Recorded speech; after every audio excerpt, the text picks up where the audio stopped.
All right, so tonight's healthy topic is building healthy lungs for life. We've all heard lately that COVID-19 is a very contagious illness and can cause worse illness in people who have underlying health conditions. And one of those underlying health conditions is lung conditions. So the current state of your lungs is going to play a big role in how your body fights COVID-19. So at the end of the class, you will know how to improve your lung health so that if you do get infected, your lungs are in the best condition to combat the infection. So tonight we're going to go over how your lungs work, why they're important, and then we'll discuss how their environment and certain behaviors can damage your lungs. And then I'll talk about ways that you can protect your lungs and how to decrease your chance from catching COVID-19. And at the end, I'm going to give you 5 habits that you can do to keep your lungs healthy. So let's jump right into it. And see, before we talk about how to improve our lungs, we first need to better understand how our lungs work and why they are important. And to illustrate this, I have a video for you guys. It's 2 minutes long, so it might be a little lengthy, but it has some really good information. And after we watch the video together, I am going to go ahead and send a poll to you guys about the video. So give me 1 second.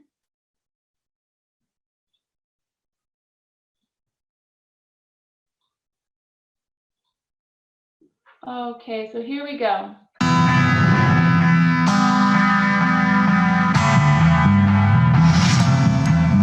In order to stay alive, the body has to breathe air. We breathe in oxygen and we breathe out carbon dioxide.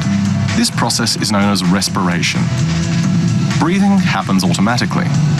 Every day, the body breathes about 20,000 times.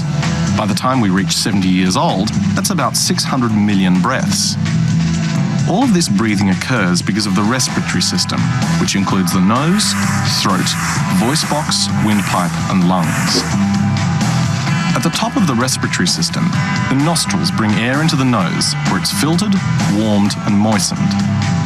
Tiny hairs called cilia protect the nasal passageways and other parts of the respiratory tract and filter out dust and other particles that enter the nose through the breathed air. Air can also be breathed in through the mouth. The 2 airways of the nose and mouth meet up at the pharynx, which is located at the back of the throat. The pharynx carries both food and air and is used for digestion and respiration. One path is for food. This is called the esophagus, which leads on to the stomach. The other side is for air. It's called the trachea.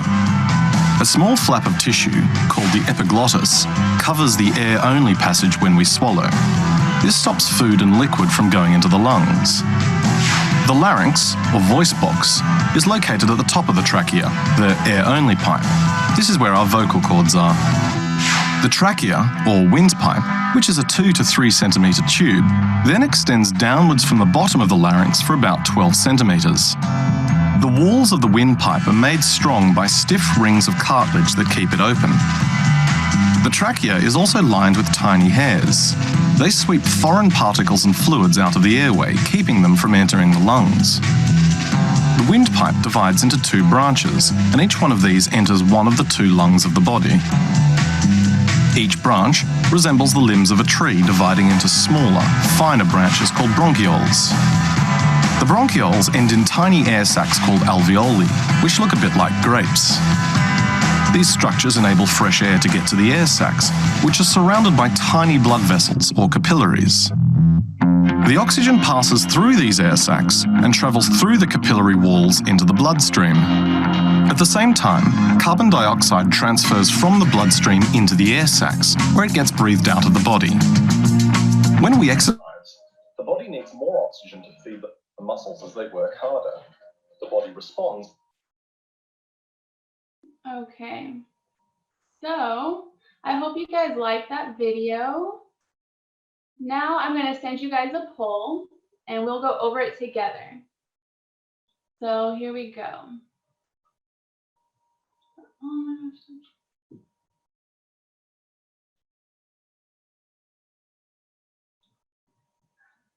Okay, I'm going to launch the poll. So why are the lungs important and why should we care about them? Choose all that apply.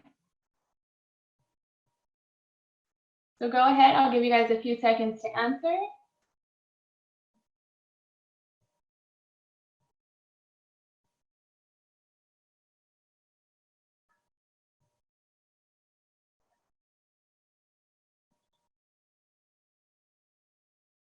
Okay, a couple more seconds. I see some answers coming in.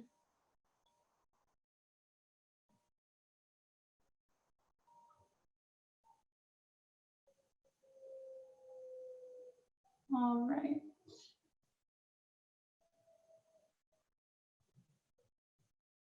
Okay, I'm going to go ahead and stop the polling. Thank you guys for answering.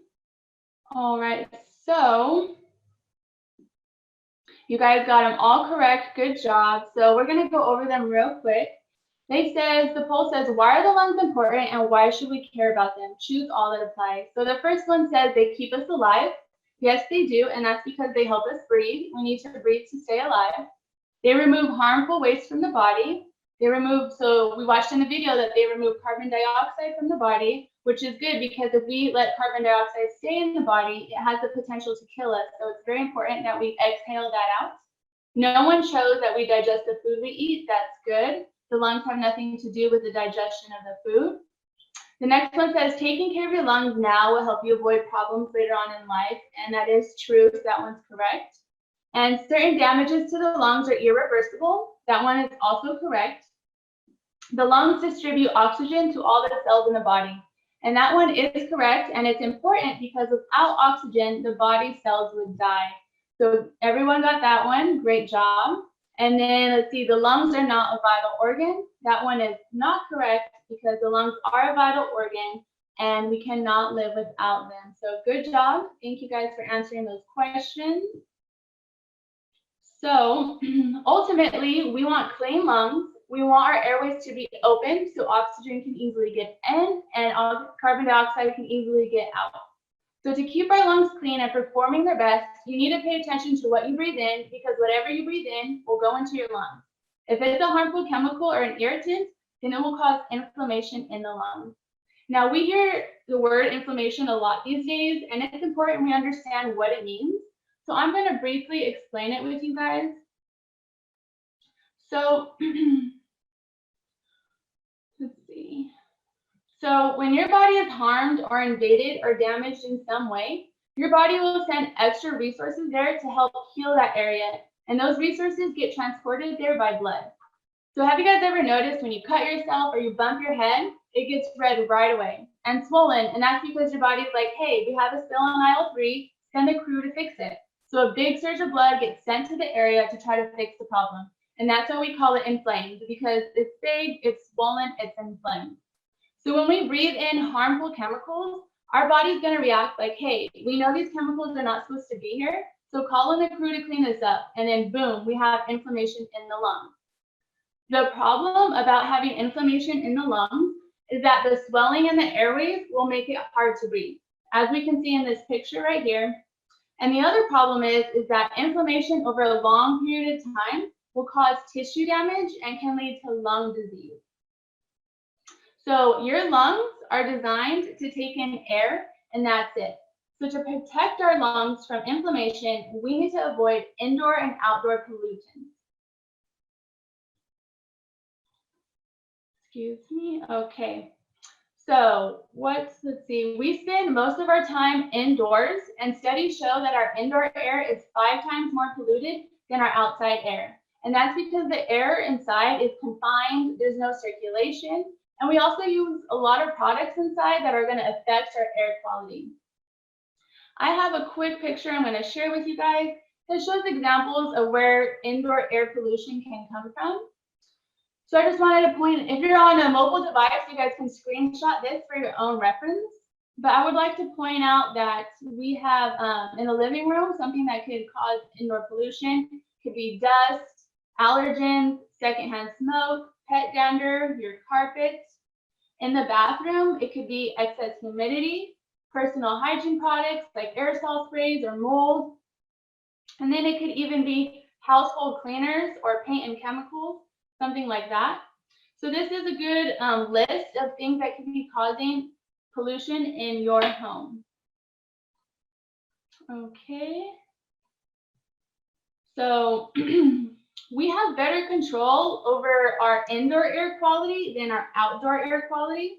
And things that can cause outdoor air pollution are going to be things like transportation, industry, fires. I know we've been experiencing that one lately. And the American Lung Association is a great resource to get more information on indoor and outdoor pollution. And it has specific ways that you can reduce pollution around you. I'm going to put the link to that website in the chat for you guys for your own resources, for your own reference. So our next topic we're going to cover is smoking. Now, we've all heard that smoking is bad for you. Well, why is that? When materials are burned, toxins and carcinogens are released and then inhaled into the lungs. Your body knows that these chemicals are not supposed to be there, and then your body sends in the crew to clean it up, which we've learned is inflammation. So smoking will cause inflammation and damage to the lungs. The more smoking you do will cause chronic inflammation, and then that will lead to lung disease such as lung cancer and COPD. What about smoking marijuana or vaping? Well, smoking anything will cause inflammation in your lungs. This includes cigarettes, marijuana, and vaping. And that's because, as I previously mentioned, our lungs are designed to only take in air. So avoiding any type of smoking will ensure that your lungs are working their best. I wanted to share an image with you guys that shows what happens to your lungs when you smoke.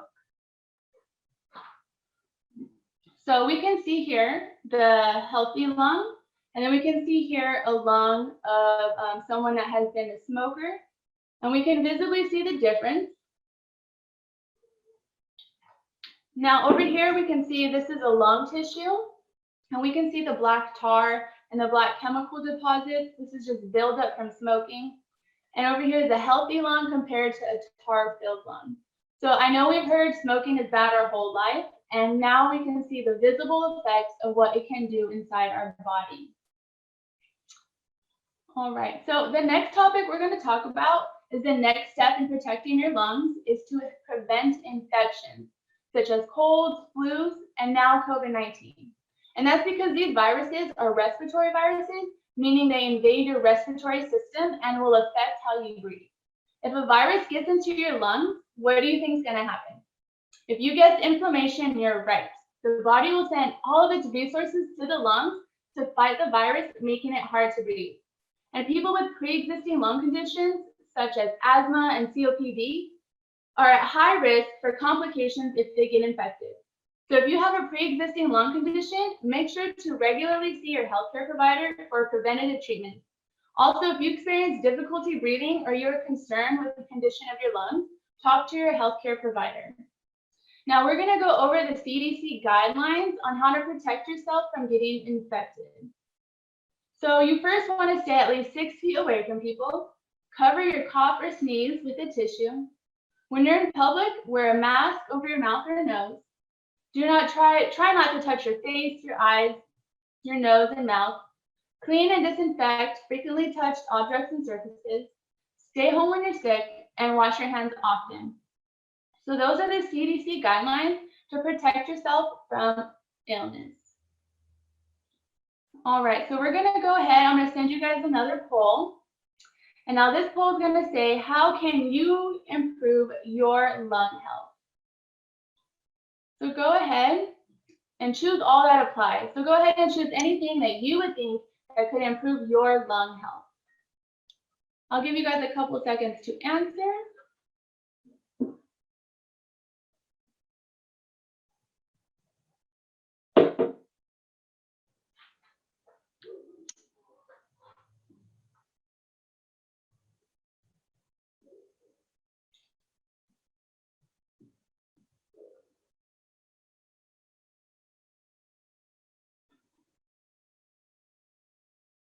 Okay, a few more seconds.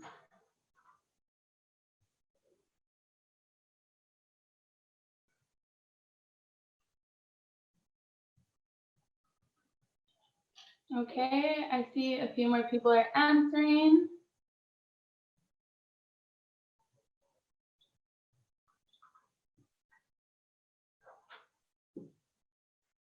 Okay. So while this is on your screen, I'm going to go ahead and go over it with you guys. So let's see. The first one, dusting and vacuuming once a week. Yes, this will help you improve your indoor air quality by limiting the amount of dust around you. The next one says keeping windows open. This one is correct. It is recommended to keep your windows open to provide that air circulation in your home, because as we've learned, the indoor air quality is more polluted than the outdoor air. So it's good to keep those windows open and keep that air flowing. So the next one, regularly going outdoors to get fresh air. This one is correct. You want to make sure you're going outside and getting that fresh air in your lungs.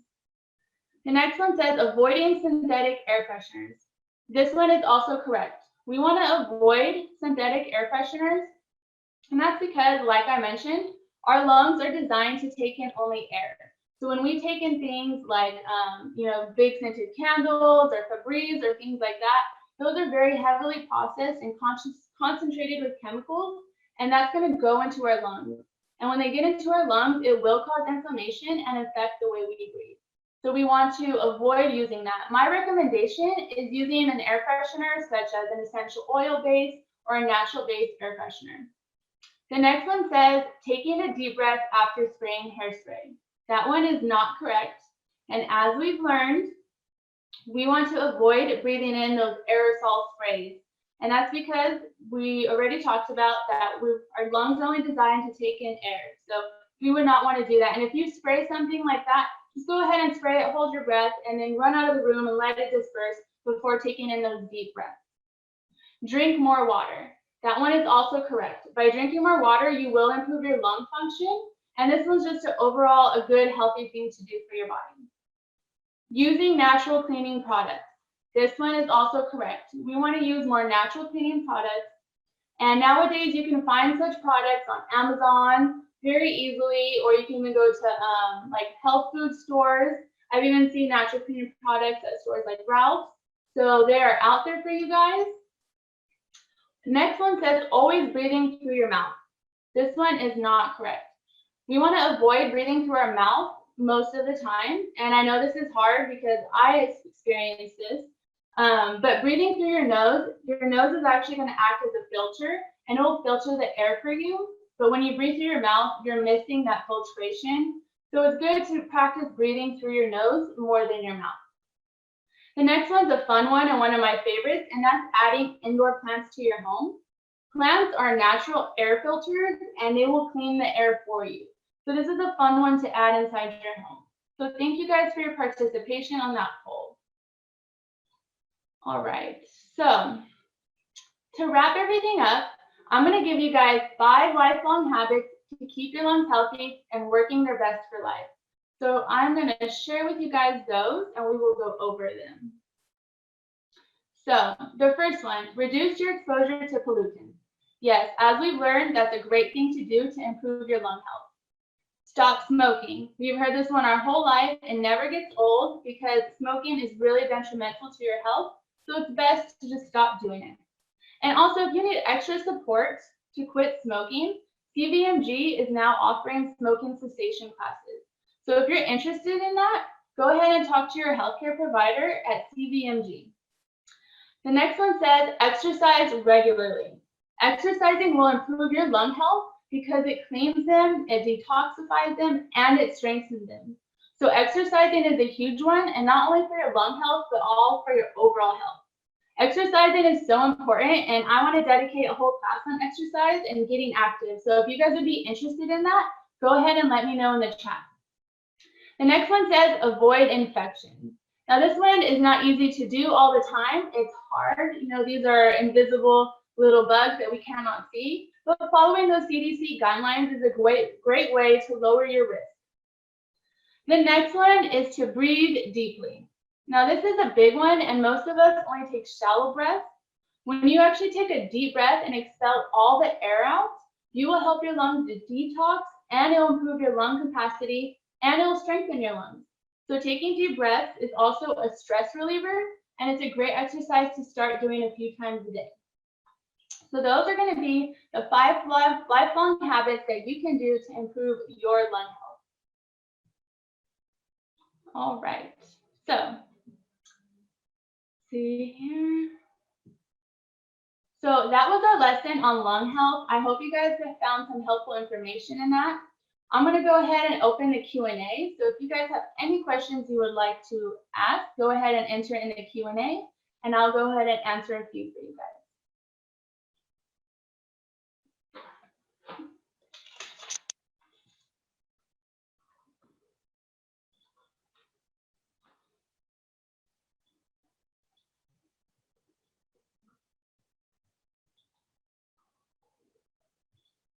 Okay.